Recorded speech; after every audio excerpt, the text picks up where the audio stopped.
এই কাজটা কি তোমরা দেখে অনেকেই বুঝতে পারছো, কারণ এই কাজটা এখন অনেক জায়গাতে হচ্ছে, শুধু আমাদের ওখানে বাদে। তো আমার বুনিও শিখেছে, ও কাজটা নিয়ে এসে করছে। গুড মর্নিং সবাইকে। আজকে আমার ফুফুর বাড়ি, ফার্স্ট ডে মর্নিং। তো আমি কি বলবো, আমার গলায় এত পরিমাণে ব্যথা করছে, কথাটাও কেমন লাগছে, মনে হচ্ছে এই শীত যতদিন না যাবে আমার ঠান্ডা লাগাও যাবে। এখন গরম পানি করে হাত মুখ ধোবো, চলো গরম পানিটা তাড়াতাড়ি করে নিই, নাহলে আমার গলা বার হচ্ছে না। হাল বহুত খারাপ। আমি ঘর থেকে বেরিয়ে আসি তখন বাজছিল প্রায় 8টা থেকে 8:30। তো আমি বাইরে বেরিয়ে দেখি আমার ঠাম্মা রান্নাঘর পরিষ্কার করতে ব্যস্ত। কারণ আমরা ডুগলা হতে পারি, কিন্তু আমার ঠাম্মা এতই পিটপিটে, এত পরিষ্কার যে ধারণার বাইরে। আমরা তার ধারের কাছেও যেতে পারিনি। তো এখানে আমি জল গরম করবো, তার জন্য এই কেটলিটা নিয়েছি, ইলেকট্রিক কেটলি।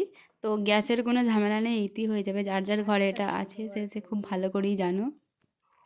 তো এখানে এটা নাগাল পাচ্ছিলাম না, মানে তারটা ছোট, তার জন্যে মেশিনের ওপর টুল দিয়ে আমি পানিটা গরম করতে দিয়েছি। চলো ঝটপট আমি ফ্রেশ হয়ে নিই। এখানে এটা হচ্ছে কি যে আমার ফুম্মার রান্নাঘর, যেটা আমার খুবই পছন্দের। এখানেই চা করে খেয়ে নিয়েছি আমি, আমার বুনি ও টিউশন থেকে এসে। তারপরে 8-10টা বেজে গেছিলো, যেহেতু আজকে রান্না করেছিলাম আমি আর আমার বুনি, কারণ আমার ফুম্মার কাজ ছিল অনেক। আর এখানে হবে যে আলু শাক ভাজা। আমার বাবু এটা কিনে নিয়েছিল 10টা মোটে, তুই 10টার সময় চা খাচ্ছিস, আমার বলছে মোটে। এখন চা এখন সবে মাত্র ভোর 5টা। তারপরে এখানে শাক ভাজার জন্য রসুন, পেঁয়াজ আর শুকনো লঙ্কা দিয়ে দিয়েছে। আর এই যে এখানে আমি ভাজছিলাম শাকটা, আর ওখানে মাংস কষছিল, কারণ শাক ভাজা, মাংস কষা, আজকে আলু সেদ্ধ এইসবই তরকারি হবে। আর এই যে এখানে কষা মাংস একদম হয়ে গেছে, খালি 2-3টে সিটি দেওয়ার পর নামিয়ে নেবো। আর তারপরে দুপুর হয়ে গেছিলো। আর দুপুরবেলায় ওর কাজ নিয়ে বসে পড়েছিল, এই যে লাইট, মানে ওই সোনার দোকানের কারিগর হয়ে গেছে এখন, এরম একটা ব্যাপার।